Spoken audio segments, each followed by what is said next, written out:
ಮುಂದುವರೆದಿದೆ ಮಳೆ. ಭಾಗಮಂಡಲದ ತ್ರಿವೇಣಿ ಸಂಗಮ ಭರ್ತಿಯಾಗಿದೆ. ಇವತ್ತು ಕಾಲೇಜು ಹಾಗೆ ಅಂಗನವಾಡಿಗಳಿಗೆ ರಜೆಯನ್ನ ಘೋಷಣೆ ಮಾಡಲಾಗಿದೆ. ಕೊಡಗು ಜಿಲ್ಲೆಯಲ್ಲೂ ಸಹ ನಿರಂತರವಾಗಿ ಮಳೆಯಾಗ್ತಾ ಇದೆ. ಭಾಗಮಂಡಲದ ತ್ರಿವೇಣಿ ಸಂಗಮ ಮಳೆಯಿಂದಾಗಿ ಭರ್ತಿಯಾಗಿದೆ. ಹೀಗಾಗಿ ಇವತ್ತು ಕಾಲೇಜು ಅಂಗನವಾಡಿಗಳಿಗೆ ರಜೆಯನ್ನ ಘೋಷಣೆ ಮಾಡಲಾಗಿದೆ. ಕೊಡಗು ಸೇರಿದಂತೆ 6 ಜಿಲ್ಲೆಗಳಿಗೆ ರೆಡ್ ಅಲರ್ಟ್ ಅನ್ನ ಘೋಷಿಸಿದೆ ಹವಾಮಾನ ಇಲಾಖೆ. ತ್ರಿವೇಣಿ ಸಂಗಮದ ಉದ್ಯಾನವನಕ್ಕೆ ನೀರು ನುಗ್ಗಿದೆ. ವರುಣಾರ್ಭಟಕ್ಕೆ ರಸ್ತೆ ಸಂಚಾರ ಬಂದ್ ಆಗುವಂತಹ ಸಾಧ್ಯತೆ ಇದೆ. ಹೀಗಾಗಿನೇ ಇವತ್ತು ಕಾಲೇಜ್ ಹಾಗೆ ಅಂಗನವಾಡಿಗೆ ರಜೆಯನ್ನ ಸಹ ಘೋಷಣೆ ಮಾಡಲಾಗಿದೆ. ದೃಶ್ಯಗಳಲ್ಲಿ ನೋಡ್ತಾ ಇದ್ದೀರಾ, ಭಾಗಮಂಡಲದ ತ್ರಿವೇಣಿ ಸಂಗಮ ಈ ರೀತಿಯಾಗಿ ಭರ್ತಿಯಾಗಿ ಹೋಗಿದೆ.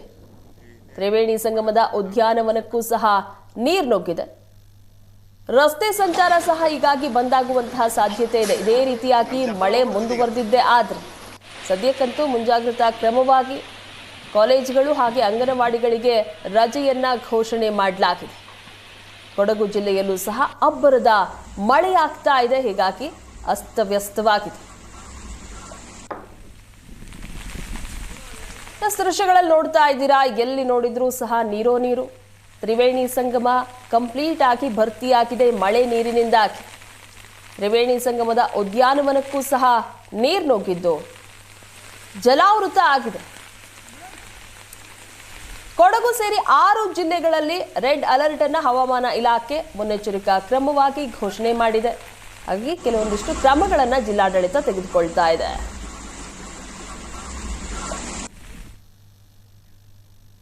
ಕೊಡಗು ಜಿಲ್ಲೆಯಾದ್ಯಂತ ವರುಣ ಅಬ್ಬರಿಸ್ತಾ ಇದ್ದಾನೆ. ಮಡಿಕೇರಿ, ಭಾಗಮಂಡಲ, ತಲಕಾವೇರಿ, ಸಿದ್ದಾಪುರ, ವಿರಾಜಪೇಟೆ ಎಲ್ಲ ಭಾಗಗಳಲ್ಲೂ ಸಹ ರಣ ಮಳೆಯಾಗ್ತಾ ಇದೆ. ವಾಹನ ಚಲಾಯಿಸಲು ಸವಾರರು ಪರದಾಡ್ತಾ ಇದ್ದಾರೆ. 40ರಿಂದ 50 ಕಿಲೋಮೀಟರ್ ವೇಗದಲ್ಲಿ ಗಾಳಿ ಸಹ ಬೀಸ್ತಾ ಇದೆ. ಮಳೆ ಜೊತೆಗೆ ಜಿಲ್ಲೆಯಾದ್ಯಂತ ರೆಡ್ ಅಲರ್ಟ್ ಅನ್ನ ಘೋಷಣೆ ಮಾಡಲಾಗಿದೆ. ಕೊಡಗಿನಲ್ಲಿ ಭಾರೀ ಮಳೆಯಾಗ್ತಿದೆ. ಜಿಲ್ಲೆಯಾದ್ಯಂತ ವರುಣ ಅಬ್ಬರಿಸ್ತಾ ಇದ್ದಾನೆ. ಜಿಲ್ಲೆಯಲ್ಲಿ ಸದ್ಯ ರೆಡ್ ಅಲರ್ಟ್ ಅನ್ನ ಘೋಷಣೆ ಮಾಡಲಾಗಿದೆ. ಮಡಿಕೇರಿ, ಭಾಗಮಂಡಲ, ತಲಕಾವೇರಿ, ಸಿದ್ದಾಪುರ, ವಿರಾಜಪೇಟೆ, ನಾಪೋಕ್ಲು ಭಾಗದಲ್ಲಿ ಭಾರಿ ಪ್ರಮಾಣದ ಮಳೆಯಾಗ್ತಾ ಇದೆ. ವಾಹನ ಚಲಾಯಿಸುವುದಕ್ಕೆ ವಾಹನ ಸವಾರರು ಪರದಾಡುವಂತಹ ಪರಿಸ್ಥಿತಿಯಲ್ಲಿ ರಸ್ತೆಯೆಲ್ಲ ನೀರು ತುಂಬಿಕೊಂಡಿದೆ. 40ರಿಂದ 50 ಕಿಲೋಮೀಟರ್ ವೇಗದಲ್ಲಿ ಗಾಳಿ ಸಹ ಬೀಸ್ತಾ ಇದೆ. ಹೀಗಾಗಿ ಸದ್ಯ ಜಿಲ್ಲೆಯಾದ್ಯಂತ ರೆಡ್ ಅಲರ್ಟ್ ಅನ್ನ ಘೋಷಣೆ ಮಾಡಲಾಗಿದೆ. ಕೊಡಗು ಜಿಲ್ಲೆಯಾದ್ಯಂತ ವರುಣನ ಅಬ್ಬರ ಜೋರಾಗಿದೆ. ದೃಶ್ಯಗಳಲ್ಲಿ ನೋಡ್ತಾ ಇದ್ದೀರಾ, ಭಾರಿ ಪ್ರಮಾಣದ ಮಳೆ ಆಗ್ತಾ ಇರೋದ್ರಿಂದಾಗಿ ರೆಡ್ ಅಲರ್ಟ್ ಅನ್ನ ಸಹ ಘೋಷಣೆ ಮಾಡಲಾಗಿದೆ. ಕೊಡಗು ಜಿಲ್ಲೆಯಾದ್ಯಂತ ಮಳೆ ಜೊತೆಗೆ ವೇಗವಾಗಿ ಗಾಳಿ ಸಹ ಬೀಸ್ತಾ ಇದೆ.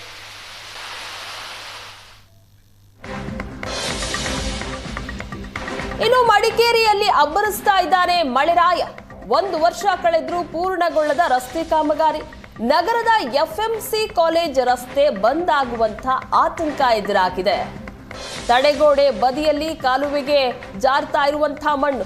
ಭಾರೀ ಮಳೆ ಹಿನ್ನೆಲೆಯಲ್ಲಿ ತಡೆಗೋಡೆ ಕಾಮಗಾರಿಯನ್ನ ಸ್ಥಗಿತ ಮಾಡಲಾಗಿದೆ. ಗಾಳಿಬೀಡು ಸೇರಿ ಹಲವೆಡೆ ಸಂಪರ್ಕವನ್ನ ಕಲ್ಪಿಸುವಂತಹ ರಸ್ತೆ ಇದು. ಕಳೆದ ಮಳೆಗಾಲದಲ್ಲೂ ರಸ್ತೆ ಕುಸಿದು ಸವಾರರು ಪರದಾಡಿದ್ರು. ಈಗಲೂ ಅದೇ ಪರಿಸ್ಥಿತಿ. ಜನಪ್ರತಿನಿಧಿಗಳ ನಿರ್ಲಕ್ಷ್ಯಕ್ಕೆ ಹೀಗಾಗಿ ಜನರಿಗೆ ಸಂಕಷ್ಟ ಎದುರಾಗಿದೆ. 1 ವರ್ಷ ಕಳೆದ್ರೂ ಸಹ ಈ ರಸ್ತೆ ಕಾಮಗಾರಿ ಪೂರ್ಣಗೊಂಡಿರಲಿಲ್ಲ. ನಗರದ FMC ಕಾಲೇಜ್ ರಸ್ತೆ ಬಂದಾಗುವಂತಹ ಆತಂಕ ಈಗ ಎದುರಾಗಿದೆ. ತಡೆಗೋಡೆ ಬದಿಯಲ್ಲಿ ಕಾಲುವೆಗೆ ಮಣ್ಣು ಜಾರ್ತಾ ಇದೆ. ಹಾಗಾಗಿ ಮಳೆ ಸಹ ಬರ್ತಾ ಇದೆ. ಹೀಗಾಗಿ ರಸ್ತೆ ಕಾಮಗಾರಿಯನ್ನ ಅರ್ಧಕ್ಕೆ ನಿಲ್ಲಿಸಿದ್ದಾರೆ. ಜನರಿಗೆ ಈಗ ಸಂಕಷ್ಟ ಎದುರಾಗಿದೆ.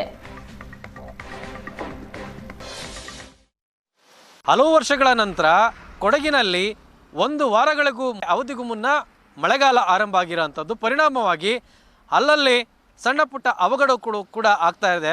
ನೋಡ್ಬೋದು, ನಾನೀಗ ಮಡಿಕೇರಿ ನಗರದಿಂದ ಬೇರೆ ಬೇರೆ ಬಡಾವಣೆಗಳಿಗೆ ಸಂಪರ್ಕವನ್ನು ಕಲ್ಪಿಸುವಂತಹ ಈ ರಸ್ತೆ ಏನಿದೆ ಅಂದರೆ FMC ಕಾಲೇಜು ರಸ್ತೆ, ಆ ರಸ್ತೆಯ ಪಕ್ಕದಲ್ಲಿ ಇರುವಂತಹದ್ದು.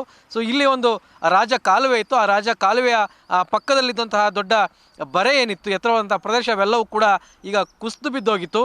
ಆ ನಂತರ ಕಾಮಗಾರಿಯನ್ನು ಮಾಡ್ತೀವಿ ಅಂತೇಳಿ ಕಳೆದ 2 ವರ್ಷಗಳ ಹಿಂದೆ ಇದಕ್ಕೆ ಚಾಲನೆಯನ್ನು ಕೊಡಲಾಗಿತ್ತು. ಕಳೆದ ವರ್ಷದಿಂದ 1 ವರ್ಷದಿಂದ ನಿರಂತರವಾಗಿ ಕಾಮಗಾರಿ ಆಗ್ತಾ ಇತ್ತು. ಆದರೆ ಈಗಾಗಲೇ ಮಳೆ ಕಳೆದ 4 ದಿನಗಳಿಂದ ನಿರಂತರವಾಗಿ ಸುರಿತಿರುವಂತಹ ಹಿನ್ನೆಲೆಯಲ್ಲಿ ಏನು ಈ ತಡೆಗೋಡೆಯನ್ನು ಮಾಡ್ತಾಯಿದ್ರು ಅದರ ಪಕ್ಕದಲ್ಲಿ ಭಾಳ ದೊಡ್ಡ ಪ್ರಮಾಣದಲ್ಲಿ ಈ ಮಣ್ಣನ್ನು ತಗೊಬಂದು ತುಂಬಿದ್ರು. ಅವೆಲ್ಲವೂ ಕೂಡ ಈಗ ಕುಸ್ತೋಗಂತಹ ಸ್ಥಿತಿ ನಿರ್ಮಾಣ ಆಗಿದೆ. ನೋಡ್ಬೋದು ಎಲ್ಲ ಕಡೆ ಈಗಾಗಲೇ ದೊಡ್ಡ ದೊಡ್ಡದಾಗಿ ಬಿರುಕುಗಳು ಮೂಡಿರೋ ಅಂಥದ್ದು.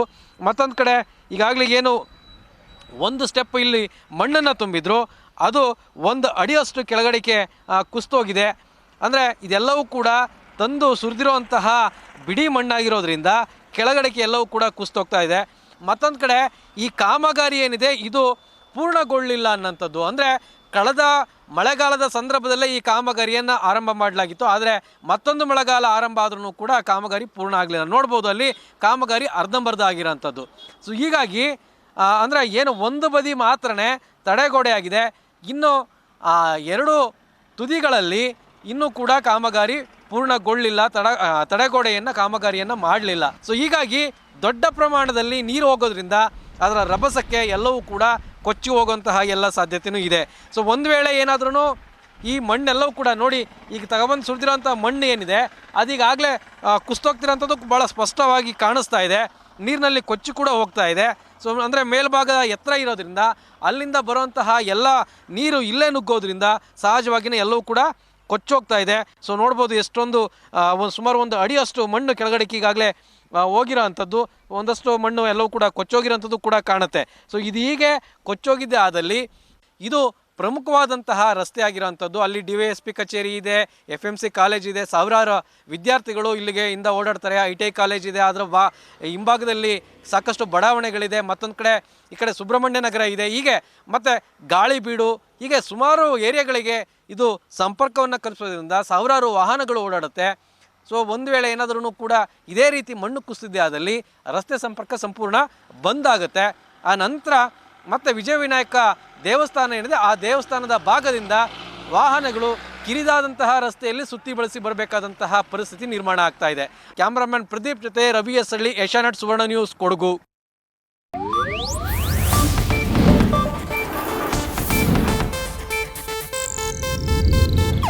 ಇದು ಏಷ್ಯಾನೆಟ್ ನ್ಯೂಸ್ ನೆಟ್ವರ್ಕ್ ಪ್ರಸ್ತುತಿ.